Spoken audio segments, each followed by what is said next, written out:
আসসালামু আলাইকুম, স্বাগত জানাচ্ছি আন্তর্জাতিক সংবাদে। জানিয়ে দেব সর্বশেষ আপডেট আন্তর্জাতিক সংবাদ। শুরুতেই সংবাদ শিরোনাম, পরে বিস্তারিত। ইসরায়েলে আবারও আগুন, এবার চলছে দখলকৃত আশদোদ শহর। বিলুপ্তির ঘোষণা দিল কুর্দিস্তান ওয়ার্কার্স পার্টি, তুরস্কে থামছে 4 দশকের সংঘাত। নেতানিয়াহুর বিরুদ্ধে ইসরায়েলের গুরুত্বপূর্ণ শহর তেল আবিবে ব্যাপক বিক্ষোভ। এবং সর্বশেষ জানিয়ে দেব, জরুরি বৈঠকে বসেছেন মোদি, উপস্থিত 3 বাহিনীর প্রধান। এতক্ষণ শুনছিলেন সংবাদ শিরোনাম, এবার বিস্তারিত। তবে তার আগে আমাদের চ্যানেলটি সাবস্ক্রাইব করুন এবং লাইক, কমেন্ট, শেয়ার করে পরবর্তী আপডেট পেতে আমাদের সাথেই থাকুন। ইসরায়েলে আবারও আগুন, এবার চলছে দখলকৃত আশদোদ শহর। ইহুদিবাদী ইসরায়েলের দখলকৃত আশদোদের আশপাশের একটি বনাঞ্চলে বড় ধরনের অগ্নিকাণ্ড ঘটেছে বলে জানিয়েছে স্থানীয় সংবাদ মাধ্যমগুলো। ইসরায়েলের নিউজ সাইট 0404 জানিয়েছে, ভয়াবহ আগুন নেভাতে কমপক্ষে 10টি দমকল বাহিনী এবং 4টি অগ্নি নির্বাপক বিমান কাজ করছে। আগুন দ্রুত ছড়িয়ে পড়ায় আশপাশের বাসিন্দাদের নিরাপদে সরিয়ে নেওয়া হচ্ছে। কফার আফিক এলাকার বাড়িঘর খালি করার নির্দেশ দেওয়া হয়েছে। কিভাবে আগুনের সূত্রপাত ঘটেছে তা এখনও নিশ্চিত হওয়া যায়নি। আশদোদ ভূমধ্য সাগর তীরবর্তী একটি বন্দর নগরী, যা 1948 সালে ফিলিস্তিনি ভূমি দখলের পর ইসরায়েলের নিয়ন্ত্রণে আসে। এই অঞ্চলে প্রাকৃতিক দুর্যোগ ও মানবসৃষ্ট অগ্নিকাণ্ডের ঘটনা প্রায়শ ঘটে থাকে। সম্প্রতি দখলকৃত ফিলিস্তিনে, বিশেষ করে জেরুজালেম ও তাবারিয়া এলাকায় বড় ধরনের অগ্নিকাণ্ডের ঘটনা ঘটেছে। গত 30 এপ্রিল ইসরায়েল ও অধিকৃত পশ্চিম তীরের 100-এরও বেশি স্থানে একযোগে দাবানল ছড়িয়ে পড়ে।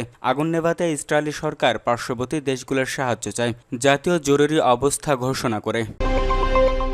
বিলুপ্তির ঘোষণা দিল কুর্দিস্তান ওয়ার্কার্স পার্টি, তুরস্কে থামছে 4 দশকের সংঘাত। তুরস্কের সঙ্গে কয়েক দশক ধরে চলা সশস্ত্র সংগ্রামের অবসান ঘটিয়ে স্বেচ্ছায় নিজেদের আনুষ্ঠানিক বিলুপ্তির ঘোষণা দিয়েছে কুর্দিস্তান ওয়ার্কার্স পার্টি। পিপিকের ঘনিষ্ঠ ফিরাত নিউজ এজেন্সির বরাত দিয়ে সোমবার 12 মে এক প্রতিবেদনে এই তথ্য জানিয়েছে সংবাদ মাধ্যম আল জাজিরা। প্রতিবেদনে বলা হয়, 4 দশক ধরে চলমান সহিংসতার অবসান ঘটাতে আশকারার সঙ্গে নতুন শান্তি উদ্যোগের অংশ হিসেবে একটি কংগ্রেস আয়োজনের পর বিলুপ্তির ঘোষণা দেওয়া হলো। এর কয়েকদিন আগে উত্তর ইরাকে একটি কংগ্রেস আয়োজন করে দলটি। শুক্রবার হওয়া ওই কংগ্রেসের পর সোমবার দলটি বিলুপ্ত এবং সশস্ত্র সংগ্রাম বন্ধের ঘোষণা এলো। আল জাজিরা বলছে, এর মাধ্যমে তুরস্কের 4 দশক ধরে চলা সংঘাত বন্ধ হতে যাচ্ছে। দলটি বলছে, তারা একটি ঐতিহাসিক সিদ্ধান্তে উপনীত হয়েছে, যা খুব দ্রুতই জনগণকে জানানো হবে। ফিরাত নিউজ এজেন্সি জানায়, শুক্রবারের ওই কংগ্রেসে পিপিকের নেতা আবদুল্লাহ ওলকানের দৃষ্টিভঙ্গি এবং প্রস্তাবনা সংবলিত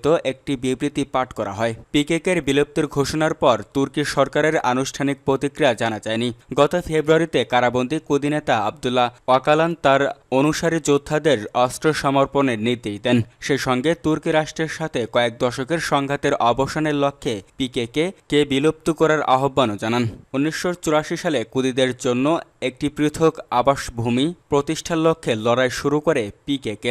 সে লড়াই এখন পর্যন্ত 40,000-এরও বেশি মানুষ নিহত হয়েছে। পরে কুর্দিরা তাদের বিচ্ছিন্নবাদে লক্ষ্য করে সরে এসে দক্ষিণ পূর্ব আনাতোলিয়ায় একটি স্বয়ংশাসিত অঞ্চল এবং কুর্দিদের জন্য বৃহৎ অধিকারের দাবি জানাতে থাকে। পিকেকের সাথে যুক্ত গোষ্ঠীগুলো তুরস্কের মাঝে মধ্যেই হামলা চালায়। তারা সাধারণত গাড়ি বোমা ও অন্যান্য উপায় ব্যবহার করে তুরস্কের সেনা ও সামরিক অবকাঠামোর উপর হামলা করে থাকে। তুরস্কের পাশাপাশি সিরিয়া ও ইরাকেও এই গোষ্ঠীর সদস্যদের অবস্থান রয়েছে। তুরস্ক ও এর মিত্র পশ্চিমা দেশগুলো পিকেকে একটি সন্ত্রাসী সংগঠন হিসেবে বিবেচনা করে। 75 বছর বয়সী ওয়াকালান রাষ্ট্রদ্রোহের অভিযোগে দোষী সাব্যস্ত হওয়ার পর 1999 সাল থেকে ইস্তাম্বুলের কাছে ইমরালি দ্বীপে বন্দী রয়েছেন। যুদ্ধবিরতি ঘোষণার সঙ্গে সঙ্গে পিকেকে ওয়াকালানকে মুক্তি দিতে আশকারার প্রতি আহ্বান জানিয়েছেন।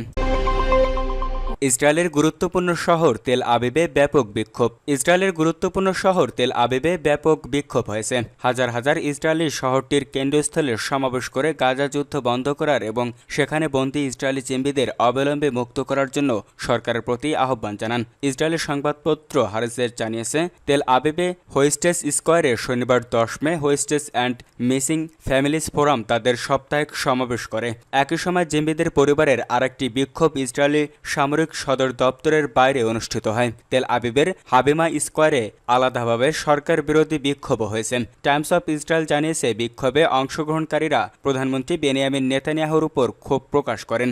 শাইমোসেজ নামে এক সাবেক জিম্বির স্বজন বলেন, হাবিমা স্কোয়ারের বিক্ষোভ করছি কারণ ইসরায়েলের আসল শত্রু হামাস নয়, বরং প্রধানমন্ত্রী নেতানিয়াহু, যিনি ইসরায়েলকে একটি ইহুদি ও গণতান্ত্রিক রাষ্ট্র হিসেবে ধ্বংস করেছেন। আল জাজিরার সাংবাদিক হামদা সালহুদ গাজায় এখন বন্দী ইসরায়েলি জিম্বিদের পরিবারের সদস্যদের সঙ্গে কথা বলেন। তাকে জিম্বিদের স্বজনরা বলেছেন, নেতানিয়াহু ব্যক্তিগত ও রাজনৈতিক স্বার্থে যুদ্ধকে দীর্ঘায়িত করেছে এবং যেকোনো ধরনের যুদ্ধবিরতি চুক্তিতে আপোষ করতে ইচ্ছুক না।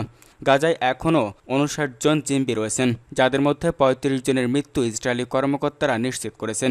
21 জনের বেঁচে থাকার সম্ভাবনা রয়েছে এবং 3 জনের ভাগ্য এখনও অজানা।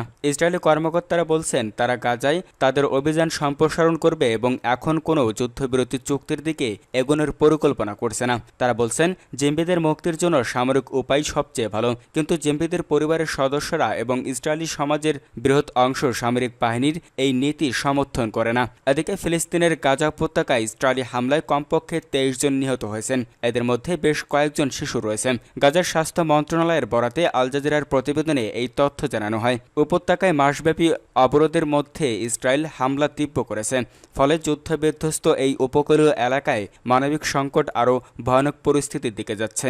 গাজার স্বাস্থ্য মন্ত্রণালয় জানায়, গত 24 ঘন্টায় গাজা উপত্যকায় ইসরায়েলি হামলায় কমপক্ষে 23 জন ফিলিস্তিনি নিহত এবং 124 জন আহত হয়েছেন। আহতদের অনেকের অবস্থা আশঙ্কাজনক হওয়ায় মৃত্যুর সংখ্যা বাড়তে পারে।